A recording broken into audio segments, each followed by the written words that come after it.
ഗാന്ധിജിയെ ബിർള മന്ദിരത്തിൽ വെച്ച് കൊലപ്പെടുത്തിയ നാഥൂറാം ഗോഡ്സെയെ മഹത്വവൽക്കരിച്ച അധ്യാപികയുടെ ഫേസ്ബുക്ക് കമന്റ് അപമാനകരമെന്ന ഉന്നത വിദ്യാഭ്യാസ മന്ത്രി ഡോക്ടർ ആർ ബിന്ദു. വിദ്യാർത്ഥികളിലേക്ക് ശരിയായ ചരിത്രബോധം നൽകേണ്ടവരാണ് അധ്യാപകർ. അധ്യാപിക ഇങ്ങനെ പ്രവർത്തിച്ചത് തെറ്റായ ഒരു സന്ദേശം സമൂഹത്തിന് കൊടുക്കും. എന്നാൽ കേന്ദ്ര സർക്കാർ സ്ഥാപനമായതുകൊണ്ട് നിയമപരമായി സംസ്ഥാനത്തിന് ഇടപെടാനാകില്ലെന്നും മന്ത്രി വ്യക്തമാക്കുന്നു. ഒരു അധ്യാപികയുടെ ഭാഗത്തു നിന്ന് അത്തരത്തിലുള്ള ഒരു കമൻ്റ് ഉണ്ടായത് തീർച്ചയായിട്ടും നിർഭാഗ്യകരമാണ്, അപലപനീയമാണ്. നമ്മുടെ വിദ്യാർത്ഥികളിലേക്ക് ശരിയായ ദേശാഭിമാന ബോധവും ശരിയായ ചരിത്രബോധവും പകർന്നു നൽകേണ്ടവരാണ് അധ്യാപകർ. ഗോഡ്സെയെ മഹത്വവൽക്കരിക്കുക എന്നുള്ള പ്രവർത്തനം ഒരിക്കലും ഒരു അധ്യാപികയുടെ ഭാഗത്തു നിന്ന് ഉണ്ടാകാൻ പാടുള്ളതല്ല. അത് തെറ്റായൊരു സന്ദേശമാണ് നമ്മുടെ വിദ്യാർത്ഥികൾക്കും യുവതലമുറയ്ക്കുമൊക്കെ നൽകുക. ഒരു രാജ്യം മുഴുവൻ ബ്രിട്ടീഷ് മേധാവിത്വത്തിന് അമർന്നുപോയ ഒരു കാലത്തു നിന്ന് വെളിച്ചമായി വന്ന ഗാന്ധിജിയെ കൊലപ്പെടുത്തിയ നാഥൂറാം ഗോഡ്സെ ന്യായീകരിക്കാൻ ഒരു അധ്യാപക ഇറങ്ങുന്നു. ഈ അധ്യാപികയ്ക്ക് സൽബുദ്ധി കൊടുക്കണേ എന്ന് മാത്രമേ നമുക്ക് പറയാനുള്ളൂ. കോഴിക്കോട് നിന്ന് ഷഹദ് റഹ്മാൻ ചേരുന്നു. ഷഹദ്, ഗുഡ് മോർണിംഗ്, പറയൂ.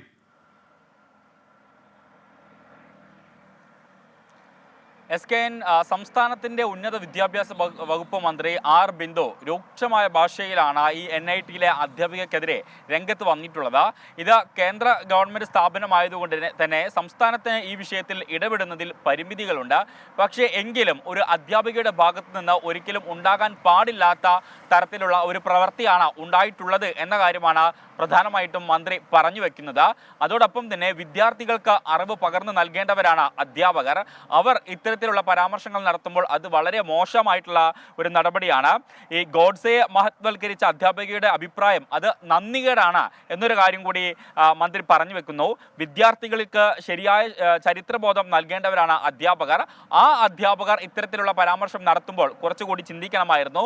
ഒപ്പം തന്നെ ഇത്തരം പരാമർശം അത് വളരെ മോശമായിട്ടുള്ള ഒരു നടപടിയാണ് എന്നൊരു കാര്യമാണ് പറയുന്നത്. നമുക്കറിയാം, ഇതിനോടകം തന്നെ ഇതുമായി ബന്ധപ്പെട്ട് വലിയ രീതിയിലുള്ള പ്രതിഷേധങ്ങൾ ഉയരുന്ന പശ്ചാത്തലമുണ്ട്.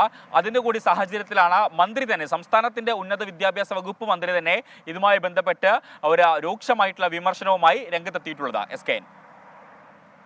ഷഹദ് റഹ്മാൻ, യഥാർത്ഥത്തിൽ ഈ നാഥൂറാം ഗോഡ്സെയും നാരായണ ആപ്തയും ചേർന്ന് ഗാന്ധിജിയെ കൊലപ്പെടുത്താൻ ഗൂഢാലോചന നടന്നു. കോടതിയിൽ തെളിയിക്കപ്പെട്ടു. ഇവർ രണ്ടുപേരെയും തൂക്കിലേറ്റി.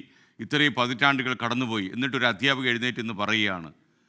എന്താ ചെയ്യുക? നമ്മുടെ നാട്ടിലൊക്കെ എന്തും പറയാം എന്ന് പറയുന്നൊരു അവസ്ഥ ആളുകൾക്കുണ്ട്. കാരണം ഗാന്ധിജിയെ പോലെ ഒരാൾ ലോകരാജ്യങ്ങളെല്ലാവരും ഇപ്പോഴും ആദരിക്കുന്ന മഹാത്മാവ് എന്ന് പറയുന്ന വെളിച്ചം, അത് നമ്മുടെ അഭിമാനമാണ്. ഈ അഭിമാനത്തെക്കുറിച്ച് ഇവരൊക്കെ, ഈ അധ്യാപകർ, കുട്ടികളെ പഠിപ്പിച്ച് നേരെയാക്കേണ്ട ഈ അധ്യാപിക ഇങ്ങനെയൊക്കെ സംസാരിച്ചു എന്ന് പറയുമ്പോൾ ഗാന്ധിജി ഇവരോട് പൊറുക്കട്ടെ എന്ന് മാത്രമേ നമുക്ക് ഒരിക്കൽ കൂടി പറയാനുള്ളൂ.